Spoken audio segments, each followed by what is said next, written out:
Damai sejahtera Allah yang melampaui segala akal, itulah kiranya yang memelihara hati dan pikiran dalam Kristus Yesus Tuhan kita. Amin. Firman Tuhan yang akan kita dengar pada Minggu Estomihi hari ini tertulis dalam kitab Keluaran pasal 34 dimulai dari ayat 29 dan diakhiri pada ayat yang ke-35. Demikian sabda Tuhan yang saya baca dari Alkitab terjemahan baru 2. Lalu Musa turun dari gunung Sinai dengan kedua loh hukum di tangannya. Ketika turun dari gunung itu, ia tidak menyadari bahwa kulit wajahnya bercahaya oleh karena ia telah berbicara dengan Tuhan. Ketika Harun dan semua orang Israel melihat Musa, tampaklah kulit wajahnya bercahaya sehingga mereka takut mendekati dia. Tetapi ketika Musa memanggil mereka, Harun dan semua pemimpin jemaat berbalik kepadanya dan Musa berbicara kepada mereka. Sesudah itu seluruh orang Israel datang mendekat. Lalu Musa menyampaikan segala perintah yang difirmankan Tuhan kepadanya di gunung Sinai. Setelah Musa selesai berbicara dengan mereka, ia mengenakan selubuh pada wajahnya. Tetapi setiap kali Musa masuk menghadap Tuhan untuk berbicara dengan dia, ia menanggalkan selubuh itu sampai ia keluar. Ketika ia keluar dan menyampaikan kepada orang Israel apa yang diperintahkan kepadanya, orang Israel melihat wajah Musa dengan kulit wajahnya yang bercahaya. Lalu ia kembali mengenakan selubuh pada wajahnya sampai ia masuk menghadap Tuhan untuk berbicara dengan dia. Demikian firman Tuhan. Selamat pagi bagi kita semua. Kita bersyukur pada hari ini kita kembali datang ke rumah Tuhan setelah 1 minggu kita diberikan kesempatan untuk bersaksi, bersekutu dan melayani Tuhan di tengah keluarga, di tengah gereja dan masyarakat. Kini tiba saatnya bagi kita kembali datang menghadap Tuhan, mengucap syukur atas kelepasan, keselamatan, kesehatan, panjang umur dan berkat yang kita peroleh 1 minggu yang lalu. Pada Minggu Estomihi hari ini kita akan mendengar sabda Tuhan dengan tema menyatakan cahaya kemuliaan Tuhan. Menyatakan cahaya kemuliaan Tuhan. Tema ini sangat menarik karena dalam Minggu Estomihi yang artinya jadilah bagiku gunung batu tempat perlindungan, kita berbicara soal cahaya kemuliaan. Menyatakan cahaya kemuliaan Tuhan adalah tugas setiap orang percaya. Jadi kita menjadi orang percaya harus menyatakan kemuliaan Tuhan. Cahaya kemuliaan Tuhan melambangkan hadirat dan keagungannya. Jadi cahaya kemuliaan Tuhan yang hendak kita tampakkan dalam kehidupan kita nanti ialah ada hadirat Tuhan dan ada keagungan Tuhan yang tampak dalam diri kita. Jadi ketika kita datang, ketika kita bersekutu, bersaksi, melayani bersama jemaat atau di tengah keluarga, pekerjaan kita masing-masing, sekitar kita atau orang lain merasakan hadirat dan keagungan Tuhan. Jadi kemuliaan Tuhan bukan hanya konsep abstrak. Kemuliaan Tuhan itu nyata, tampak, dirasakan oleh orang yang berada di sekitar kita. Jadi ketika kita datang, ada rasa hadirat Tuhan, ada Tuhan hadir dalam perbincangan, dalam tindakan kita, dalam gerakan kita. Dari perikop ini ada beberapa catatan yang perlu kita pelajari. Bagaimana cahaya kemuliaan Tuhan itu nyata.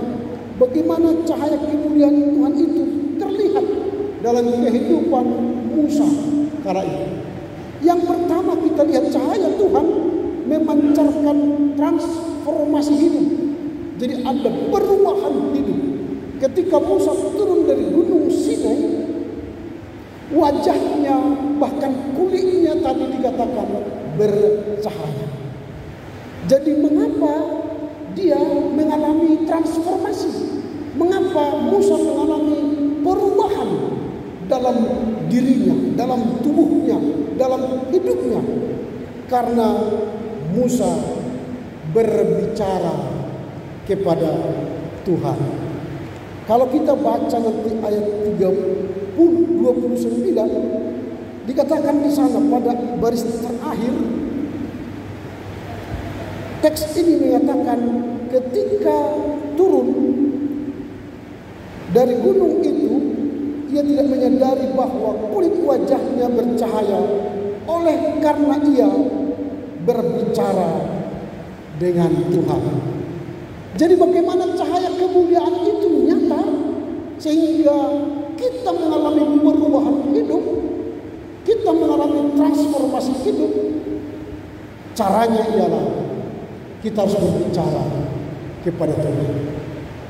Jadi kalau kita mengalami perubahan hidup, kalau kita ingin kulit kita atau wajah kita bercahaya, maka caranya ialah berbicara kepada Tuhan.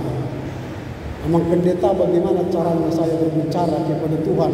Tuhan itu kan tidak kelihatan, tidak tampak, tidak ada wujud nyatanya. Caranya gampang. Bangun pagi, berdoa, baca kitab suci, renungkan, hayati, dan lakukan. Maka ketika itu kita lakukan, itu artinya kita telah berbicara kepada Tuhan.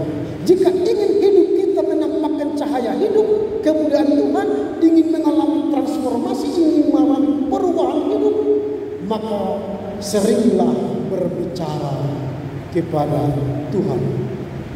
Dalam kehidupan sehari-hari, maka kita pun harus tentukan teman kita bicara siapa. Kalau teman kita berbicara adalah toksik, teman kita yang berbicara adalah orang jahat, orang-orang yang tidak baik, maka pikiranmu, tindakanmu, perkataanmu pastilah jahat dan buruk. Tetapi kalau kita berteman dengan orang baik, orang pintar, orang hebat, orang berhikmat, orang pandai, maka sikapmu, perbuatanmu, perkataanmu pun akan baik. Maka periksalah nanti pertemananmu, toksikkah atau orang baik. Periksa Facebookmu, yang bertautan dengan engkau orang yang nyinyir, segera unfriend. Orang yang memberi kamu kata-kata yang tidak baik, unfriend, unfollow. Ngapain mengikuti orang-orang toksik? Bertemanlah dengan orang baik, berbicaralah dengan orang baik, maka engkau menjadi baik. Ketika engkau berbicara kepada Tuhan yang maha baik, maka hidupmu akan mengalami cahaya kemuliaan. Ketika engkau berjalan dan datang, hadirat dan keagungan Tuhan dirasakan orang lain. Tapi kalau di sekitar kita orang-orang toksik yang kerjanya ngegosip, kerjanya memfitnah, kerjanya mengkritik, maka hidupmu pun berpola demikian. Maka Mazmur 1 ayat 1, janganlah duduk dengan orang pencemooh. Jadi kalau ada di sekitarmu orang pencemooh, jangan duduk di sekitarmu. Hindari. Dia dudukin kamu pencemooh enggak? Kalau di sini di GKP Pamen ini orang baik semua. Makanya duduk kita satu duduk di gereja ini, karena di samping kiri kananmu adalah orang-orang baik. Itu yang kita pelajari. Bagaimana cahaya kemuliaan Tuhan kita nyatakan. Yang kedua yang kita pelajari ialah Cahaya Tuhan harus dibagikan, bukan disembunyikan. Cahaya Tuhan harus dibagikan, di-share, bukan disembunyikan. Nanti baca ayat 31-32, kemuliaan Tuhan itu harus di-share, dibagikan. Maka Musa memanggil Harun, memanggil para pemimpin-pemimpin, dia bercerita. Dia bercerita kepada mereka. Maka kemuliaan Tuhan itu jangan simpan di hatimu, tapi bagikan kepada orang lain. Nanti pulang dari GKP Pamen ini buat status. Tema minggu ini menyatakan cahaya kemuliaan. Poin 1, poin 2, poin 3. Nah, bagikan itu ke Facebookmu, bagikan itu ke Twittermu, bagikan itu ke Reelmu atau ke TikTok. Guys, tema minggu ini kan gitu ya. Kau bagikan firman yang engkau terima hari ini. Share. Jangan perasaanmu kau bagikan. Hari ini aku galau, si dia tidak menelepon saya. Itu tak usah bagikan. Itu cukup keep di hatimu, cukup simpan sebagai memorimu. Jangan bagi masalahmu di dunia sosial, di platform yang berbagai macam itu. Tapi kemuliaan Tuhan nyatakan dalam media sosial, supaya orang tahu engkau sedang membagikan cahaya kemuliaan Tuhan. Sehingga orang membaca statusmu, wow keren ini, sudah calon sintua rupanya kawan, kan gitu kan. Calon pendeta ini, kan gitu kan. Itu berarti ada sesuatu yang engkau bagikan yang baik, yang mengubah orang lain, mindset orang lain terhadap dirimu. Karena apa? Engkau menyatakan kemuliaan Tuhan. Jangan sembunyikan, tapi bagikan kepada orang lain. Kalau kita hanya membagi firman Tuhan, tidak mau kepada orang lain, jangan-jangan membagi uang pun kepada orang lain, sulit sekali, pelit sekali kan?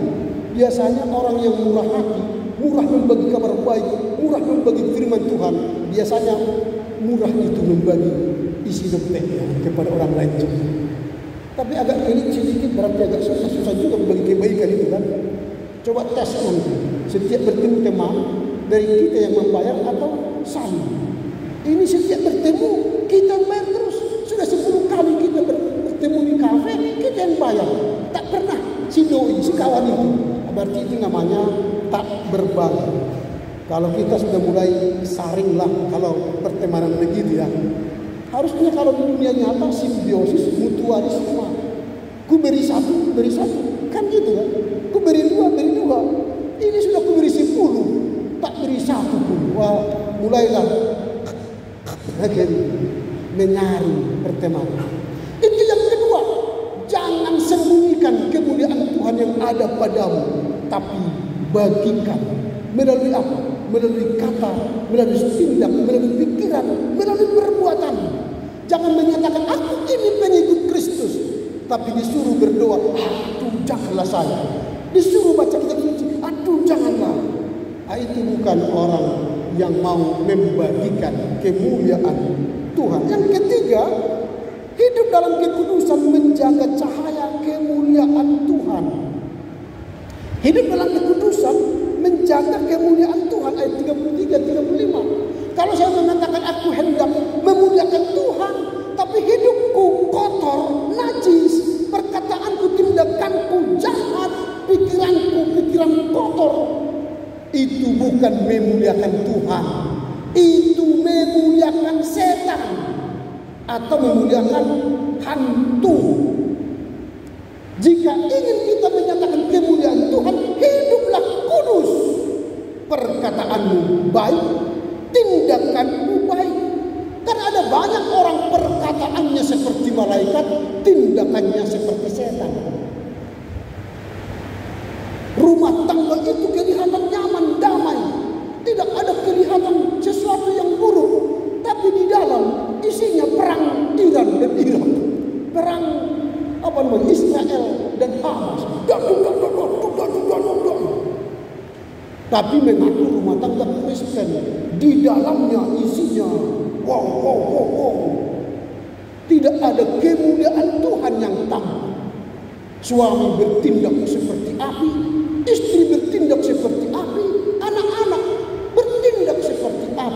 itu berarti rumah itu adalah rumah kebakaran. Perlu pemadam kebakaran datang ke sini.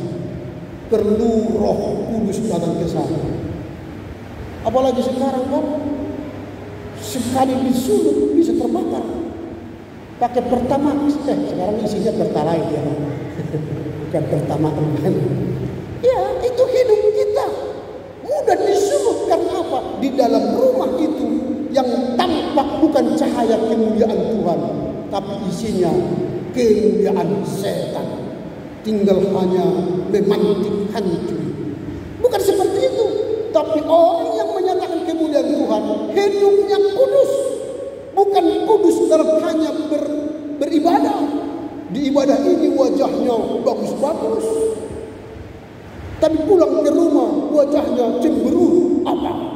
Kenapa? Wah, itu bukan kudus. Itu hanya kudus temporal. Kudus di gereja, tapi di rumah kudisan. Gatal. Disuruh dia dipanggil. Oh Butet, apa mah? Wah, itu bukan orang kudus. Cuci dulu piring. Ya. Wah. Tapi kalau Bang Butet, apa mah? Wah, itu berarti orang kudus. Cuci dulu piring. Nak buru. Oh iya mah. Bentar ya. 1 menit lagi. Wah itu. Berarti rumah itu menyatakan kemuliaan Tuhan. Tapi sekarang kita memanggil anak kita, memanggil guru kita, responnya kayak kita ini orang jahat. Hati-hati. Apalagi kita menyelewengkan orang tua. Kalau sudah habis isi rekening, baiknya perkataannya, halo mama, papa, ada apa guru? Iya, datang dari tua mah. Oh iya, sabar ya. Nanti tak transfer. Tapi setelah transfer lupa mengucapkan terima kasih. Langsung makan di mana kita? Oh ayo, gitu. Temannya yang ditraktirnya. Padahal orang tuanya yang memberi uang. Aturannya, makasih ya, sudah kuterima. Nanti aku beli perlengkapan bulan ini. Lalu kolekte GKPI pamer. Nah itu kan orang tuanya, wah. Berarti guruku ini, anakku ini rajin bergereja. Sudah senang ya. Udah menyatakan kemuliaan Tuhan. Ada respon yang baik, yang positif dari kita kepada orang tua kita yang sudah capek memikirkan kehidupan kita di medan ini. Supaya segera tamat uang kuliah kita. Entah di mana. Kuliah di dalam negeri atau di luar negeri. Kalau di dalam negeri kan USU. Kalau luar negeri kan UHM kan itu. Pancasila kuliah di luar negeri. Kalau dalam negeri kan hanya 2 di sini, USU dan Unimed. Kita lebih banyak kuliah di luar negeri, biayanya besar. Nah itu yang ketiga, hidup dalam kekudusan, menjaga cahaya kemuliaan Tuhan. Sekarang apa yang hendak kita renungkan dalam minggu Estomi ini? Engkaulah gunung batu. Engkaulah yang menjadi gunung batu tempat perlindungan. Yang pertama yang hendak kita renungkan dalam minggu Estomi ini ialah mari sungguh-sungguh mengalami hadirat Tuhan. Saya punya cerita seorang dokter dulu di Spiro. Dia dokter Kristen. Sudah puluhan tahun rumah sakit Spiro itu, rumah sekarang namanya itu rumah sakit umum daerah Tapanuli Selatan. Rumah sakit itu tidak diberi perhatian oleh pemerintah. Tiba-tiba dokter ini ditempatkan ke sana. Dia dokter biasa, Kristen. Dia tidak membuka praktek di luar jam kerja. Tapi dia bekerja di sana. Setiap hari yang dia kerjakan apa? Dia datang ke ruangannya, dia berdoa, baca kitab suci, lalu mengamalkan, mengaminkan, melakukan firman Tuhan. Lama kelamaan dia terpilih dari Tapanuli Selatan, disekolahkan menjadi dokter spesialis. Lalu cerita balik, dia kembali ke Tapanuli Selatan, dia terus berdoa menghadirkan hadirat Tuhan di rumah sakit itu. Lalu pemerintah menservis ruangannya, membuat AC di ruangannya. Padahal dia bukan kepala rumah sakit. Di ruangannya saja ada AC. Lalu dokter-dokter lain mengatakan, mengapa Bapak dokter ruangannya hebat, bagus, ada AC, ruangan kami tidak ada. Dia hanya berkata, saya tidak tahu. Tapi setiap hari saya berdoa di sini menghadirkan hadirat Allah dan keagungannya. Dan Tuhan melakukan perkara besar bagi saya. Dari cerita ini ialah mengubah hidup kita dan pekerjaan kita. Caranya ialah hadirkan hadirat Allah dalam hidupmu. Hadirkan hadirat Allah di rumahmu, di pekerjaanmu, di kuliahmu, di kos-kosanmu. Maka Allah akan bekerja luar biasa untuk supaya engkau menjadi ayah yang hebat, ibu yang hebat, anak-anak yang hebat, warga jemaat yang hebat. Hadirkanlah hadirat Allah dalam hidup. Itu yang pertama. Jadi cahaya kemuliaan Tuhan itu bukan abstrak, bukan omon-omon, tapi cahaya kemuliaan Allah itu nyata, ada di sini dan di sini dan kiri. Jadi jangan berpikir, Tuhan itu tak berkarya, Tuhan itu omong kosong. Nyatakan hadirat Allah dalam hidup. Itu yang pertama. Yang kedua, kehadiran kita harus mampu memancarkan cahaya Tuhan kepada orang lain. Kalau kita sudah rajin menghadirkan hadirat Allah di kehidupan kita, setiap hari kita baca kitab suci, berdoa, maka hadirkanlah, pancarkanlah cahaya kemuliaan Allah itu kepada siapa? Kepada orang lain. Mulai dari rumahmu, mulai dari pekaranganmu, tetanggamu, masyarakatmu, gerejamu, tempat engkau beraktivitas, bertindaklah memancarkan kasih Tuhan. Kalau itu kita lakukan, lagu Kidung Jemaat yang kita nyanyikan tadi dari 426, kita harus kusuka menuturkan 427. Kusuka menuturkan cerita mulia ayat 2. Kuulangi bertambah manisnya. Kalau kita mengulang-ulang menceritakan kemuliaan Tuhan, memancarkan kemuliaan Tuhan, apa tadi yang bertambah? Manisnya. Maka bertambahlah rasa manis dalam hidupmu, bertambahlah kesukaan besar dalam hidupmu, bertambahlah berkat Tuhan dalam hidupmu. Karena apa? Kita memancarkan kemuliaan Tuhan. Kuulangi bertambah manisnya. Jadi kalau kita hanya memancarkan kemuliaan Tuhan di gereja saja, tidak diulangi Senin, Selasa, Rabu, Kamis, Jumat, Sabtu, maka kita tidak akan merasakan manisnya hidup ini. Tapi kita akan merasakan pahitnya hidup ini. Kita menjumpai dosen gagal, kita mengerjakan paper buntu pikiran, kita mengerjakan bisnis gagal, kita berbicara kepada suami istri gagal. Karena kadang-kadang di rumah tangga ini bicara yang baik itu hanya 5-10 menit. Kalau sudah lewat itu nanti ngawur, lalu bercerai, berkelahi.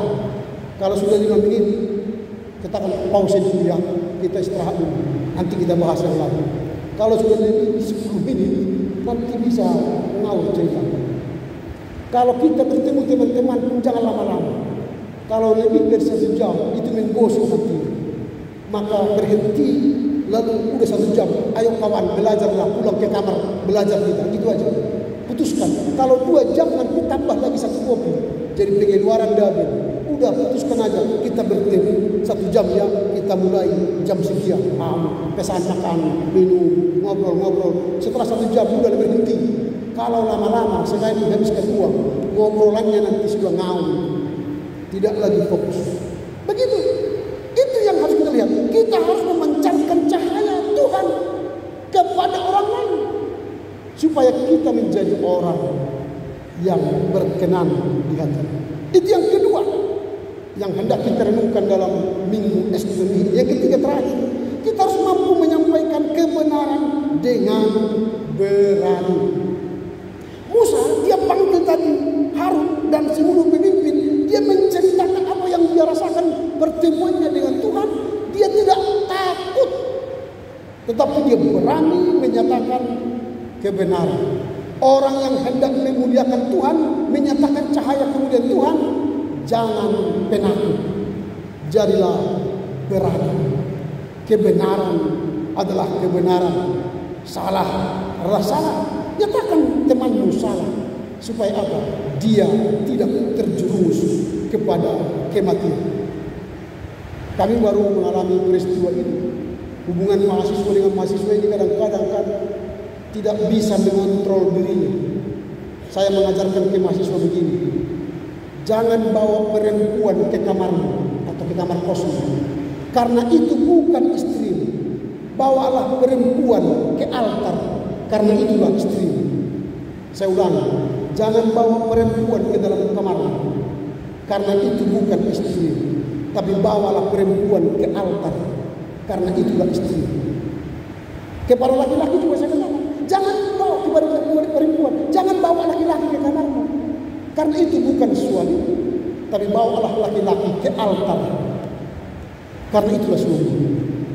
Tuhan menumpangkan tangan kepada berdua. Setelah itulah sah suami istri, barulah bawa ke kamarmu.